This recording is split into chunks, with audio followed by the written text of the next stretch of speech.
Assalamualaikum warahmatullahi wabarakatuh. Halo teman-teman, apa kabar? Mudah-mudahan semuanya sehat.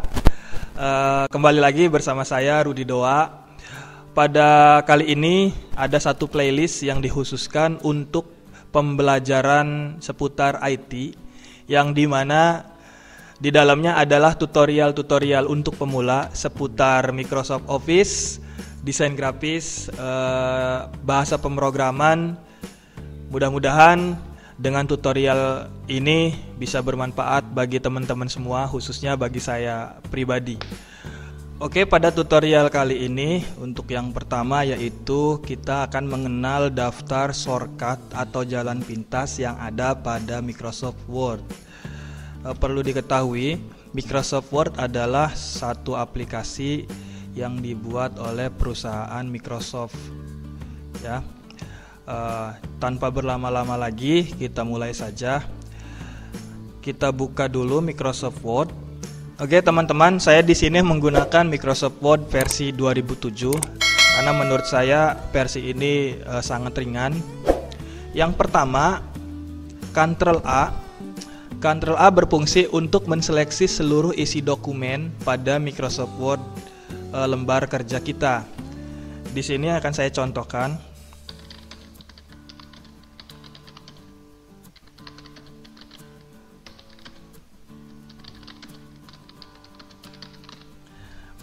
Oke, ketika saya tekan Ctrl A, maka seluruh isi dokumen yang ada pada lembar kerja akan terseleksi. Ctrl A. Yang kedua yaitu Ctrl B. Ctrl B berfungsi untuk menebalkan teks yang terseleksi. Saya contohkan langsung. Saya akan mencoba menebalkan tulisan Rudi Doa. Saya seleksi dulu, lalu tekan Ctrl B. Maka tulisan Rudi Doa akan menjadi tebal. Next, yang ketiga yaitu Ctrl C.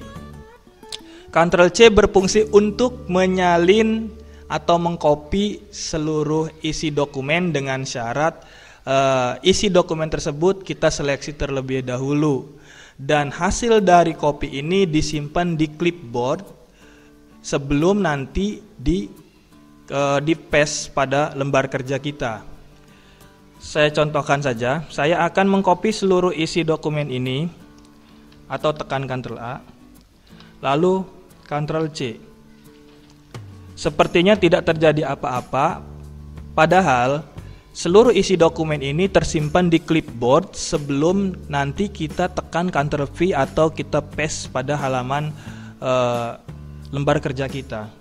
Kalau kita tekan Ctrl V maksud saya, lalu paste, maka tulisan yang kita copy akan keluar di lembar kerja kita. Oke teman-teman, mudah-mudahan sampai sini bisa dimengerti. Lanjut ke Ctrl D.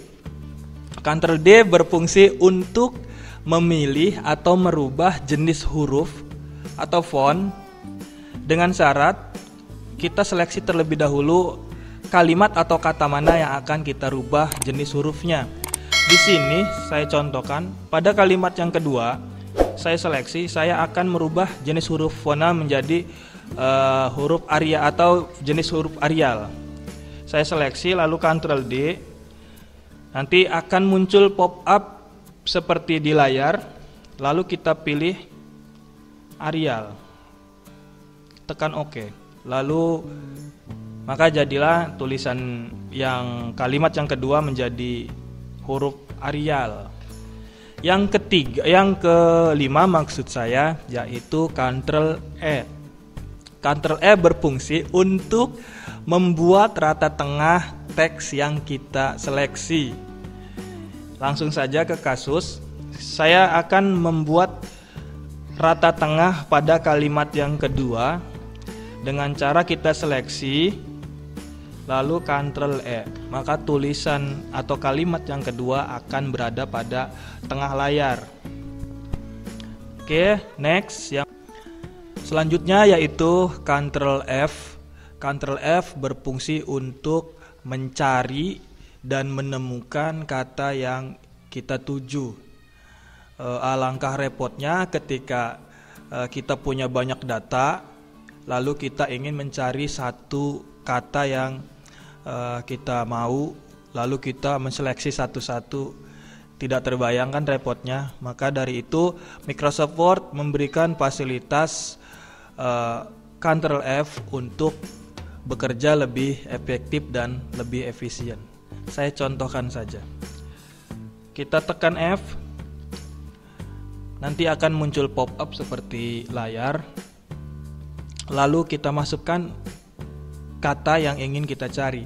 Di sini saya akan mencoba mencari kata Banten. Saya ketik Banten di sini. Lalu tekan Find Next. Maka kalau kata tersebut ada, kata tersebut akan terseleksi.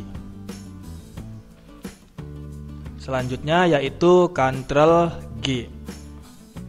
Ctrl G berfungsi untuk menuju halaman yang akan kita tuju. Contohnya seperti ini. Kita punya 3 halaman. Alangkah repotnya ketika kita berpindah-pindah halaman dengan cara men-scroll atau kita cari halamannya satu-satu. Maka kita gunakan saja fasilitas yang disediakan oleh Microsoft Word dengan Ctrl G. Kita contohkan saja Ctrl G, maka kita ketikkan saja halaman berapa yang akan kita tuju, lalu tekan Next. Berhubung di sini saya punya cuma 1 halaman, maka saya tidak akan praktekkan. Oke, lanjut teman-teman, yaitu Ctrl H. Ctrl H berfungsi untuk mengganti kata atau kalimat yang ingin kita rubah.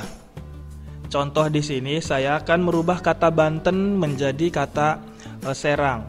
Caranya tekan Ctrl H, lalu pada inputan Find What kita tulis kata yang akan kita rubah.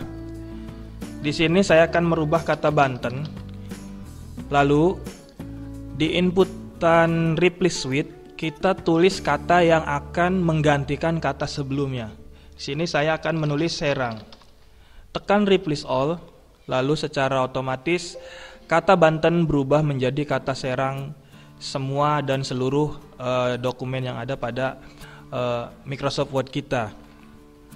Oke teman-teman, mudah-mudahan masih betah. Selanjutnya yaitu Ctrl I. Ctrl I berfungsi untuk membuat tulisan miring pada teks kita. Contoh saya di sini akan memiringkan seluruh tulisan yang ada pada kalimat yang kedua. Saya seleksi lalu Ctrl I. Dengan otomatis tulisannya akan berubah menjadi tulisan miring atau italic.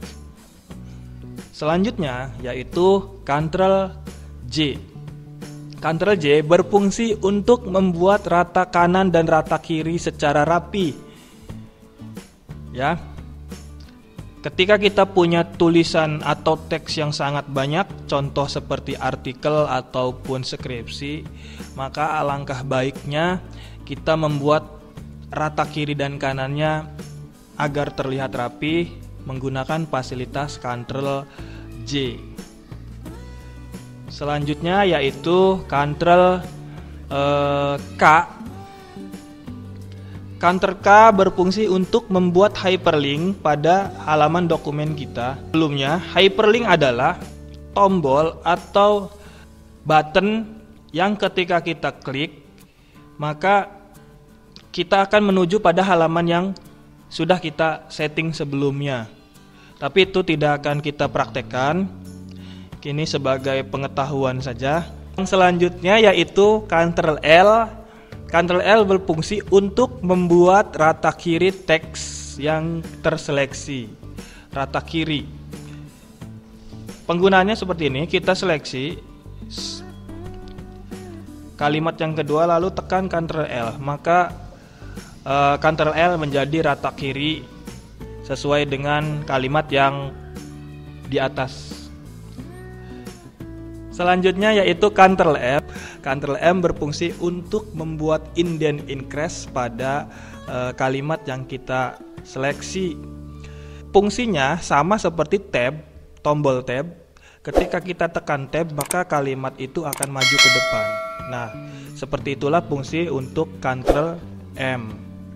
Oke, teman-teman, mudah-mudahan semuanya bisa dimengerti. Mohon maaf apabila ada salah kata maupun fungsi video yang kurang bagus. Sekian dulu tutorial kali ini. Saya akan membuat 2 part untuk tutorial kali ini karena terlalu panjang. Mudah-mudahan teman-teman dapat mengerti. Yang terakhir, jangan lupa bahagia, tetap semangat. Wassalamualaikum warahmatullahi wabarakatuh.